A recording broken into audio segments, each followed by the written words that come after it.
Welcome to UGC E-Pathshala course on Japanese History and Society. This is module number 16 with the title Tokugawa Shogunate. Shogunate is the political administration of the nation. Tokugawa is the era from 1602 to 1868. The era of Tokugawa began in the year 1602 that continued till 1868 when Meiji Restoration happened. However, before the Tokugawa era began in 1602, it was a quite confusing in absence of a national political administrative authority existing in the whole of Japan. There were upheavals quite often, and daimyos, who were the local chieftains, they were always fighting for power between each other and for hegemony. We can know just before the establishment of Tokugawa era, there was quite a weakness and inefficiency throughout the Ashikaga shogunate that preceded Tokugawa period. However, it was the Oda Nobunaga and also Toyotomi Hideyoshi who were two most prominent powerful personality also attempting to establish a national level political unification. They did not succeed totally. However, the process of unification of Japan were gradually achieved, and Toyotomi Hideyoshi and his grand ambitions for the nation establishment of political unity and political power gradually was realized. However, the confusing period before the establishment of Tokugawa period can be seen in this picture, where several dynasties were at fight with each other for extending their power, establishing their hegemony. However, gradually this had to be put an end to, and warring states period actually before Tokugawa period extended from 1467 to 1602, and establishment of Tokugawa shogunate happened actually in the year in the year 1602 with Ieyasu Tokugawa assuming power and authority, and he got into his position by winning a battle of Sekigahara. Administrative reforms were carried out by Ieyasu. At the same time, Ieyasu and Christian missionaries were also at loggerheads. Ieyasu wanted to stop the spread of Christianity by curbing number of Christians present in Japan, if not throughout, at least in the southernmost prefecture of southernmost island of Kyushu, and mostly for trading purposes, foreigners were confined in a small island called Dejima, which happens to be off Nagasaki prefecture. And while curbing the Christian missionaries and their spread of Christian beliefs and also conversion activities, Ieyasu succeeded quite considerably. This is the picture of Tokugawa Ieyasu shogun. Tokugawa Japan is known for hierarchical division of the society. Samurais, that is the warlords who were at the top of the society's ranking socially, and the way of warriors is called Bushido. Actually, samurai culture and Bushido culture is almost same. There is not much of a difference. Second in ranking in social hierarchy were farmers, and third were artisans, and fourth were merchants. Merchants, since they dealt with transportation of goods and services, especially agricultural products and also some industrial products which were for distribution meant throughout the country, they were at the lowest because they were touching money, and dealing with money is not considered as a respectful activity in the Japanese society because of ethics there of Confucian origin at the time. Artisans were just above merchants. Artisans actually formed construction workers, even especially carpenters and painters, etc. Farmers were the actually cultivators who engaged in farming of rice and paddy fields, and these were the ones who were paying tax, and actually farming activity was one of the most widely prevalent activity as an economic activity during Tokugawa period. And samurais, that is the military and the administrative class of Tokugawa period, were actually on top. They were actually known for military discipline or military like discipline, and they were the ones who actually, by imbibing the Confucian culture of loyalty and discipline, developed personalities of almost all. They almost were in a way models for rest of the society, and samurais, farmers, artisans and merchants actually constituted Japanese feudal society. When we said this is the typical picture of a farming couple in Japanese rural village during Tokugawa period.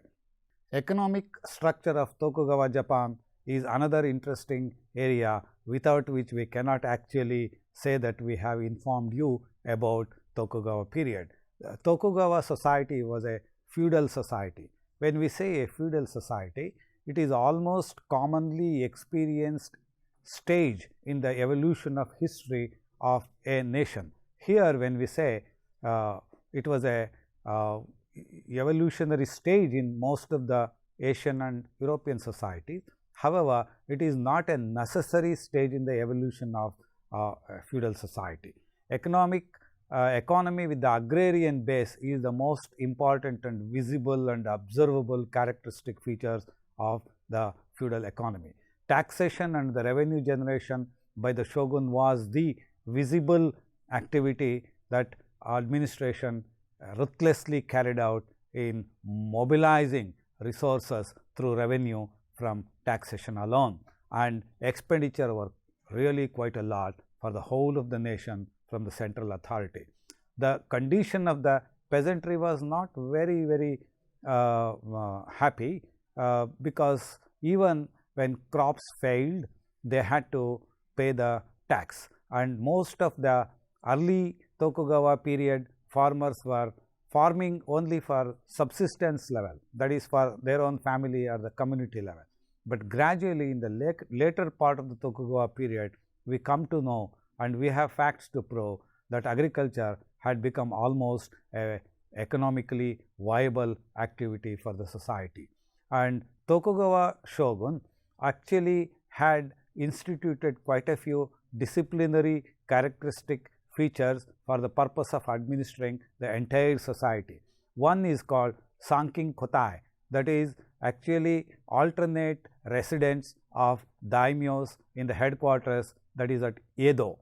Sankin Kotai, when we say alternate attendance system, the Japanese archipelago was divided politically as the scholars say, some from 250 provincial provinces and up to a maximum of 265 provincial provinces. These were ruled by local chieftains by name daimyos, and the shogun was at the top of it. He actually ruled from Edo, which is now present day Tokyo, and Tokugawa establishment actually had certain few layers.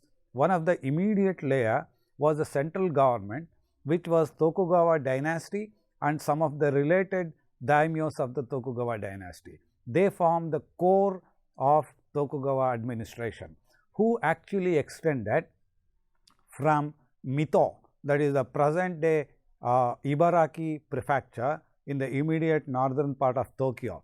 That went through Ibaraki to present day Tokyo, Saitama, Kanagawa, Shizuoka, and finally at Nagoya, that is actually Aichi prefecture, and then extended beyond Tokyo up to Wakayama prefecture. Therefore, it is from Ibaraki present till Wakayama present that actually formed the Tokugawa inner administrative powerful core of the bureaucracy and the authority existing. In rest of the Japan, that is northernmost part of Japan, and southernmost, that is Shikoku and Kyushu, some of the lesser influential political daimyos who are powerful, who are fighting amongst themselves, were confined to such a peripheral thing. Therefore, when we say Tokugawa shogunate, we have to understand one which is a central authority led with the shogunate, which is located in Edo, that is Tokyo, and most of the daimyos spread out throughout the Japanese archipelago. There were also closure of the nation for any political contact, any economic contact. That was shutting down of the nation for international or even regional contact was one of the most prominent features of Tokugawa period, because they closed down the borders. They did not allow even many Japanese, even for reasons of business to go out and come in so easily. Those Japanese who were somewhere in East Asia, like be it China, be it present day Southeast Asian region, Tokugawa shogunate decreed that they need not re-enter Japan to establish their living with the local people. At the same time, those within Japan need not get out. So, almost it was confined to Japanese territory, that is within the archipelago of Japan, constituting the major 4 islands. However, Sankin-Kotai system alongside of closing for all foreign contact purposes Japan were 2 major events that we can actually notice during Tokugawa period. It is policy of isolation and Sankin-Kotai system. This is the real picture of Edo Castle built subsequent to Ieyasu's period in Tokyo. A part of it today even now exists in Tokyo as a part of Tokyo Imperial Palace. Tokugawa shogunate fell actually towards the close of the period.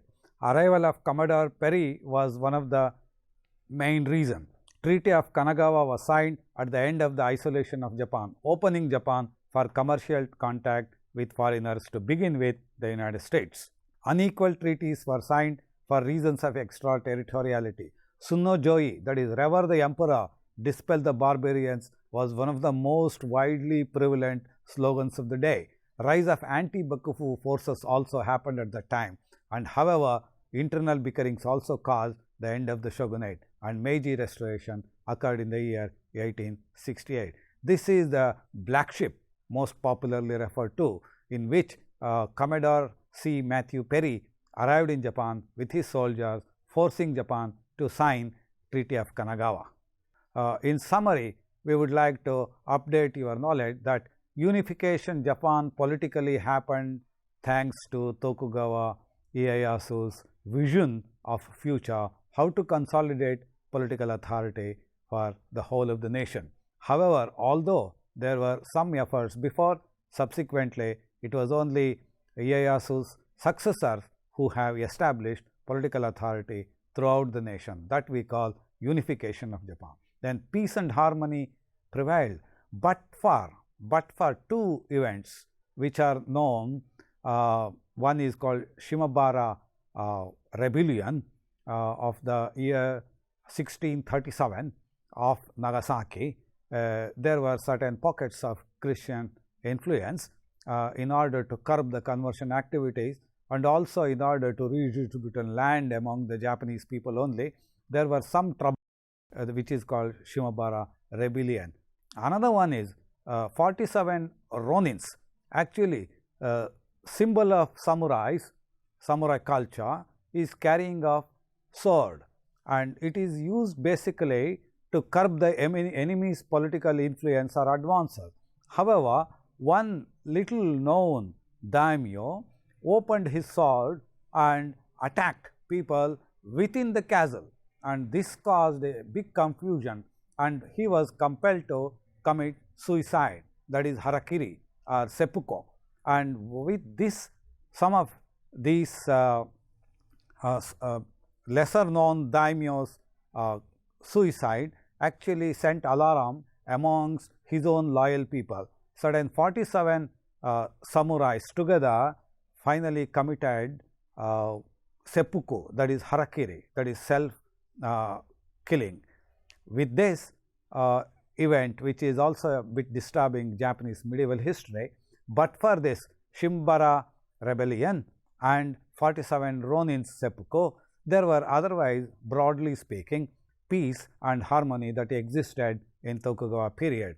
Institutional changes happened, particularly bureaucracy, in which samurais took a great role, and gradually the ethical fiber that was influencing Japan was specially from China, that is Confucian philosophy, and social institutions that were set up, and loyalty became most important feature of the Japanese society, and virtually within family, within community, within the region, then in the whole country, peace and harmony prevailed. social structure, as we said, it had a 4 major distinctly classified parts of society. That is samurais at the top, then farmers next, then artisans followed, and finally it was merchants. However, it is not confined only to these 4. Outside of these 4 established class system, there were also outcasts who were virtually classified as burakumin, what we call today, himin, shinmin. Finally, even for their political, social, educational rights, they have been fighting throughout. However, social outcast still prevails, of course, outside of the Japanese legal references. Preservation of culture and tradition was from Tokugawa period that continues in many areas, manifesting some of the finest features of Japanese society even now. Some criticisms do occur because it is a feudal society. Fine, in evolution of any society, historically, we find this without even excluding European experiences. So, yes, it was a feudal society, but however, it was the feudal society that alone credited Japan with some of the finest parts of their achievements as a major nation, and that with end of this feudal period, with the arrival of Meiji period from 1868 and onward, we see really Japan prospering greatly towards modern age. However, by now you have come to know about the social structure of Japan, at the same time how political institutions were freshly introduced and existing ones were consolidated. And any Japanese political medieval, that is especially feudal political system, without reference to economic system will remain incomplete. However, to introduce you briefly to Japanese economic system that prevailed during Tokugawa period, land, as earlier has been seen, was one of the major factor leading to economic activities, that is agriculture. Agriculture was widely prevalent. Virtually every rural patch of Japan engaged in agricultural activities. Nationally speaking, there were one of the major crops produced was rice. Subsequently, there were also other products like barley, never wheat, and because of rice heavy cultivation, it also allowed some of the small scale but nationwide industries to come up, like breweries. Sake brewing actually goes back to, in its origin, to Tokugawa early phases, and ink industries, that is small scale calligraphic ink industries came up. Industrial products were, however, minimum, and some of the major garment industries did not exist, but Japanese imported through Dutch people via Nagasaki the Chinese finest silk embroidered ones for elite classes. When we say entire imperial, elite, shogunal, merchant and artisan sections depended heavily on the imported silk and silk robes, it was speaking in a way trade that was prevalent, however in smaller scale between other Asian countries, but through Europeans between Japan and other Asian countries. China was one of the major trading, or Chinese products were major products that was traded with Japan, though through European hands. And here in East Asian waters, European merchants were already prevalent, and however they wanted to grab the market of Japan because of its isolation and closing down of their national territory for any foreign relations.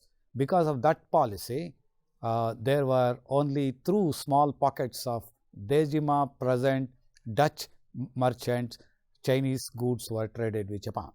And moreover, locally speaking, there was always the national shogunal government depending upon the military.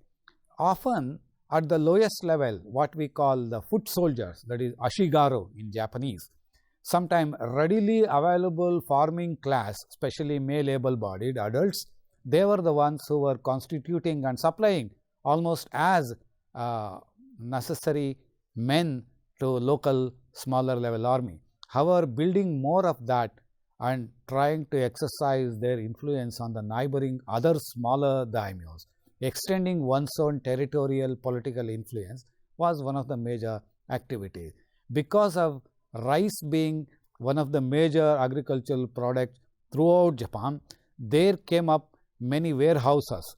We can take the examples of Osaka of those days, that it was one of the world's largest rice warehouse.